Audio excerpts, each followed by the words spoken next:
Je n'ai probablement pas assez de batterie pour filmer cette vidéo et ma palle me sert de trépied. Mais on va voir ce que ça donne. Avant de commencer cette vidéo, j'aimerais que vous me disiez en commentaire si vous lisez les reviews des livres avant ou après de lire un livre et si jamais vous en laissez sur internet. Et si jamais vous lisez beaucoup mais que vous ne laissez pas de review, pensez à le faire. C'est plutôt sympa.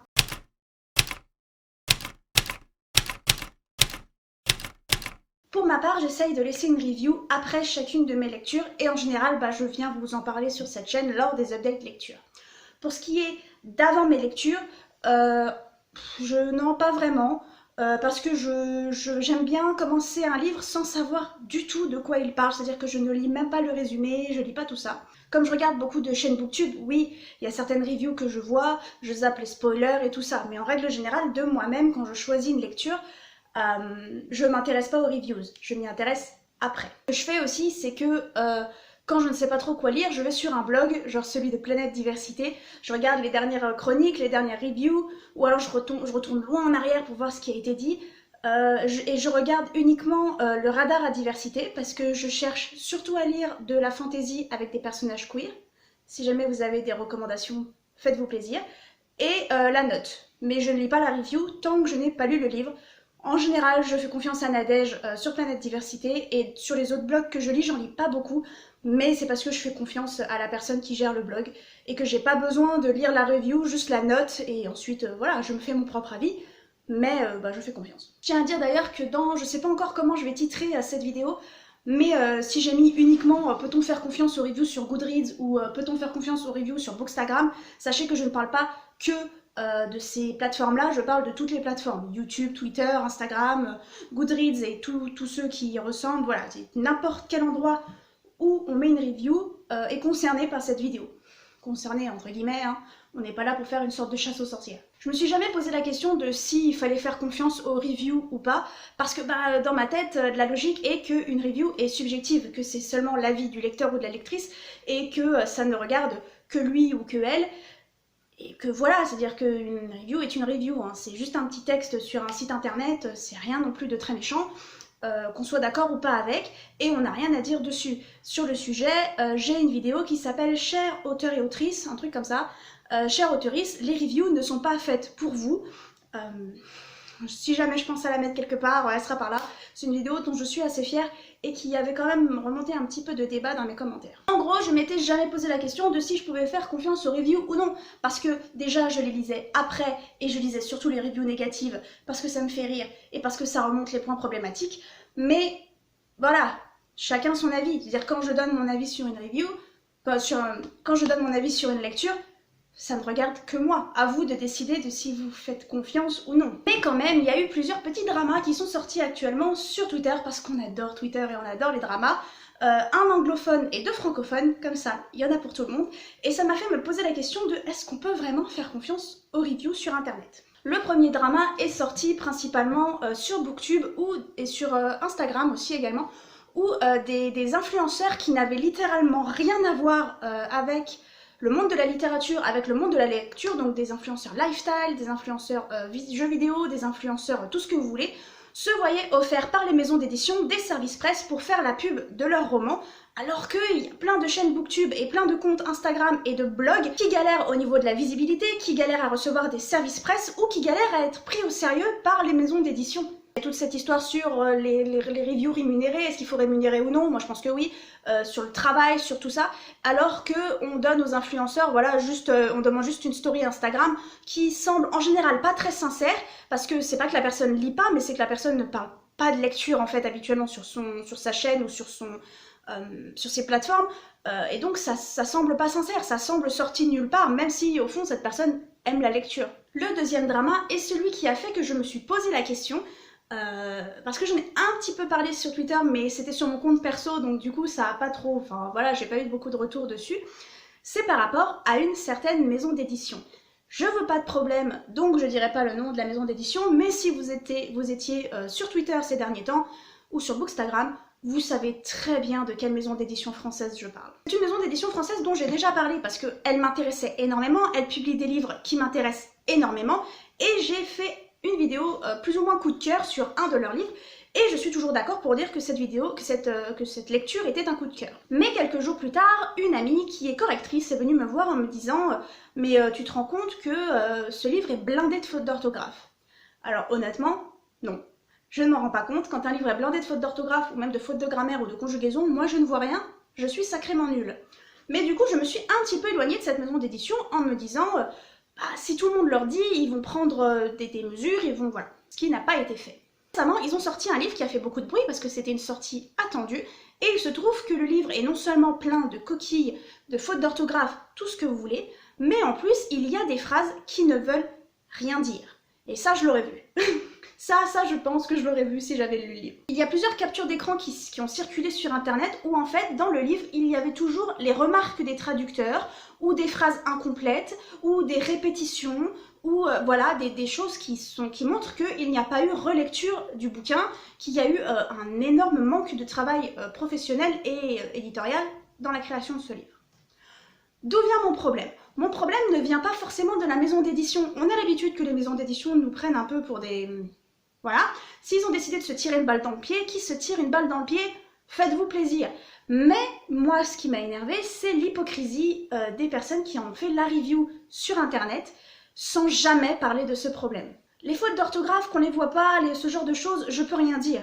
Mais des paragraphes entiers qui ne veulent rien dire, ou des phrases où il reste des traces du traducteur où il y a écrit je ne savais pas quel verbe utiliser là, ou remplacé par un autre mot, ou ouais, ce genre de phrases sont dans le livre. Et j'ai vu aucun reviewer en parler. Vous pouvez dire que vous avez aimé le livre, vous pouvez dire que c'était un coup de cœur, et quand même parler du fait qu'il manque quelque chose.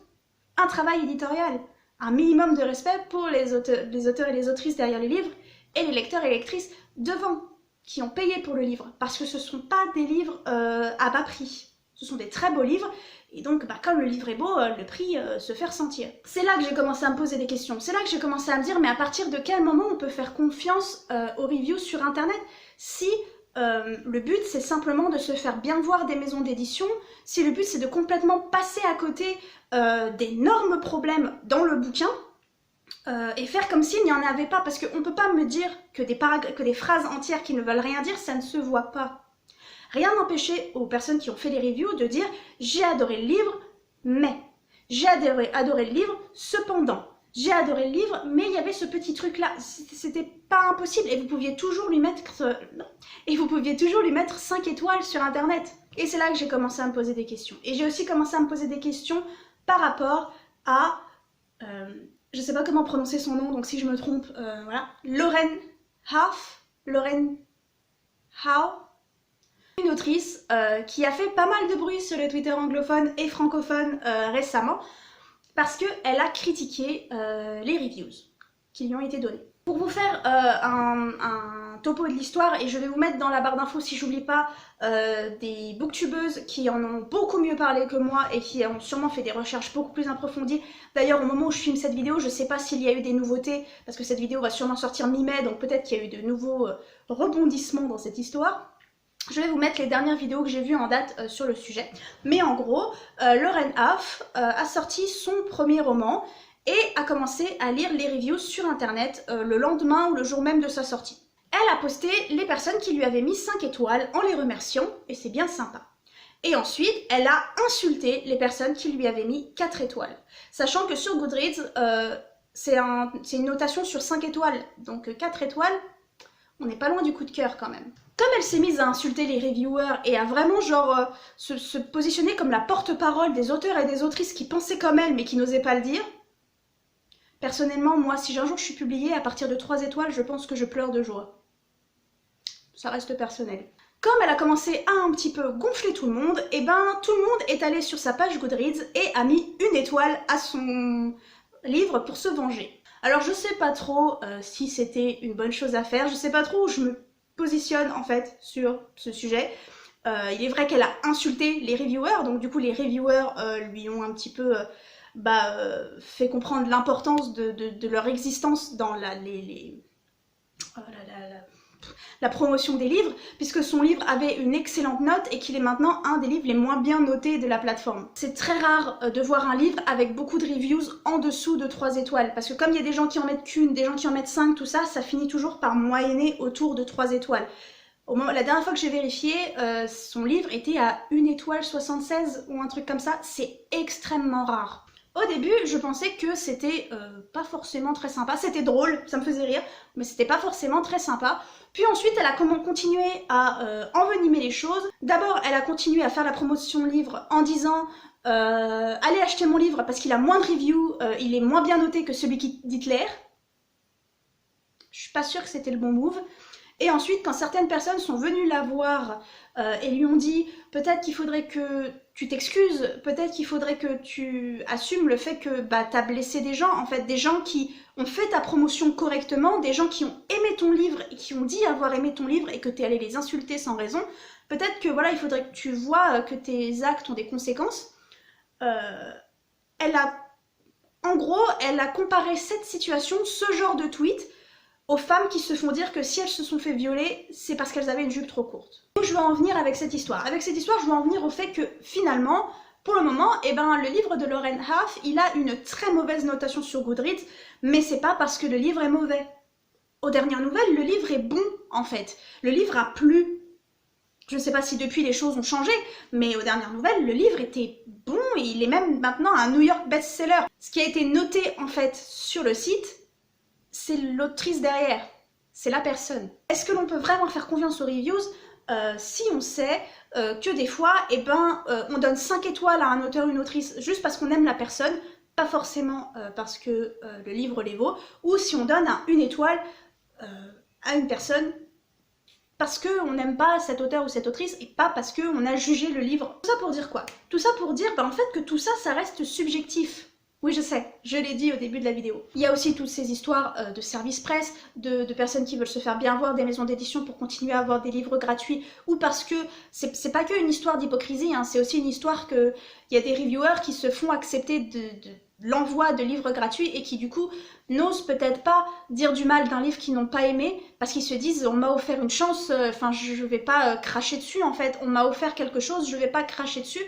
Rappelez-vous, si vous faites des reviews sur internet et qu'une maison d'édition vous fait confiance avec son service presse, que vous travaillez en fait pour cette maison d'édition. Même si elle refuse de vous payer, parce que un livre gratuit c'est pas une rémunération, on devrait payer les reviewers, parce qu'au final vous faites une très grosse partie de la com du livre. Quand on vous offre ce genre de choses, que ce soit le livre physique ou le livre en e-book, vous travaillez pour la maison d'édition. Et du coup, avec cette idée en tête, c'est difficile de forcément donner un avis honnête, je pense. Hein. Moi, je pense que si jamais on venait à m'envoyer un bouquin et que je détestais le livre, j'aurais peut-être du mal à me dire il faut que je descende le livre, que on m'a fait confiance avec ce livre, en fait. Et au final, c'est une horrible pensée à avoir parce que il faut que vous restiez honnête et sincère, mais je peux comprendre la difficulté. Au final, il y a également beaucoup de gens sur internet qui pensent que donner 3 étoiles à un livre, c'est une très mauvaise note. J'ai un peu de mal. Je comprends pas en quoi avoir une note au-dessus de la moyenne, c'est une mauvaise note. Surtout sur une notation sur 5 étoiles. Ce serait une notation sur 20 étoiles. Je me dirais, pourquoi pas, ok. Mais sur une notation sur 5 étoiles, 3 étoiles, c'est pas mal. Du coup, comment vous annotez vos livres quand vous annotez sur un système de 3 étoiles? Parce que je remarque qu'il y a pas mal de vidéos sur internet qui sont comment je note mes livres sur Goodreads, comment je tout ça, où les reviewers justement expliquent leur manière de noter les livres et on se rend compte que tout le monde a une manière de noter différente. Du coup, peut-on faire confiance aux reviews si tout le monde n'est pas sur le même barème? Déjà, moi je trouve ça un peu con qu'on puisse pas donner 0 étoile. Il y a des bouquins, à mon goût, qui méritent 0 étoile. Si on pouvait mettre 0 étoile, Lauren Huff aurait pris tellement plus cher. Au final, le 0 étoile, c'est un petit peu comme le vote blanc. On te demande ton avis, mais on s'en fout. Il devrait y avoir une option qui permet de mettre 0 étoile, mais également une option qui permet de ne pas donner son avis. Parce que y a des livres où on peut tout simplement pas donner son avis. Quand j'avais review le livre de Halsey, par exemple, je voulais pas lui mettre 0 étoile. Je voulais juste ne pas le noter parce que je me sentais pas capable de le faire.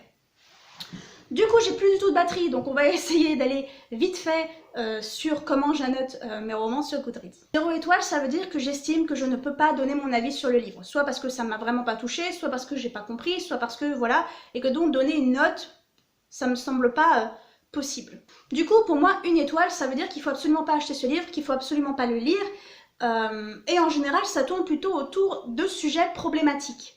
Parce que si c'est juste que je n'ai pas aimé une histoire, je me vois mal donner une mauvaise note juste parce que mon avis était pas... juste parce que j'ai pas aimé une intrigue ou un personnage. Mes reviews tournent autour de 1 ou 2 étoiles. En général, c'est parce que j'ai vu quelque chose de raciste, de sexiste, d'homophobe ou de LGBTQI+, phobe, je sais jamais comment dire, queerphobe peut-être, de validiste, de tout ça.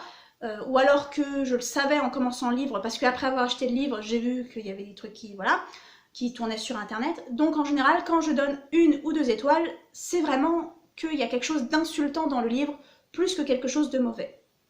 À partir de 3 étoiles, ça veut dire que soit j'ai pas aimé le livre, mais que c'est uniquement une question d'intrigue, une question que moi ça ne m'a pas parlé, soit que j'ai bien aimé le livre, mais que j'achèterai pas forcément le tome 2, ça m'a pas parlé plus que ça, s'il y a un tome 2 bien sûr, ou alors j'ai bien aimé le livre, mais il y a quand même pas mal de choses qui m'ont posé problème. 4, on est vraiment pas loin du coup de cœur. 4, c'est que j'ai vraiment aimé le livre, si c'est une saga, oui j'achèterai la suite, mais il y a encore un petit truc qui me fait tiquer.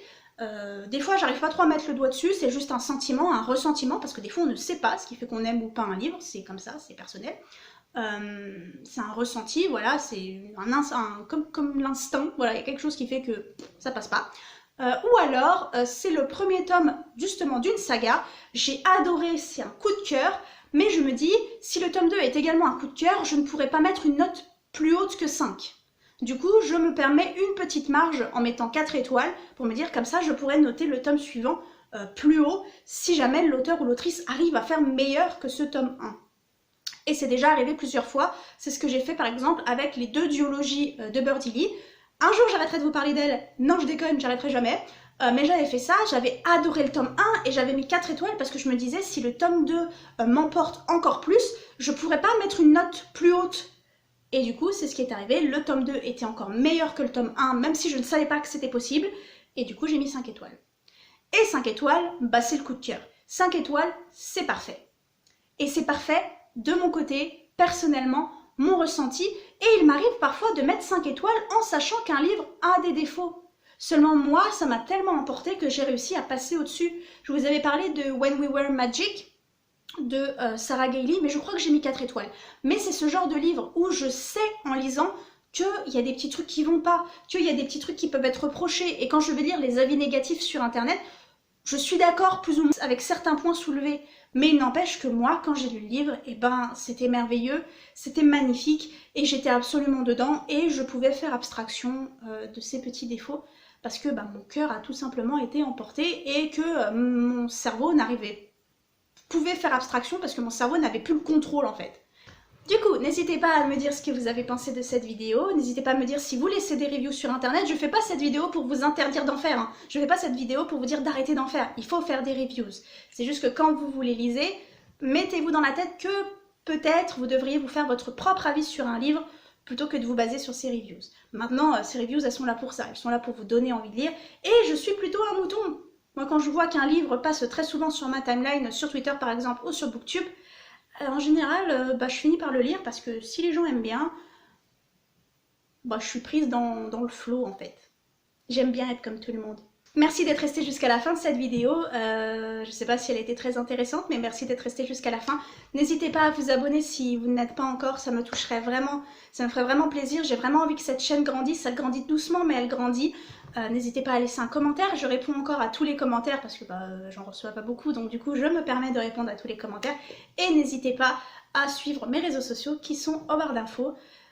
Et si jamais tout ceci vous a plu, on se donne rendez-vous la semaine prochaine. À dimanche prochain.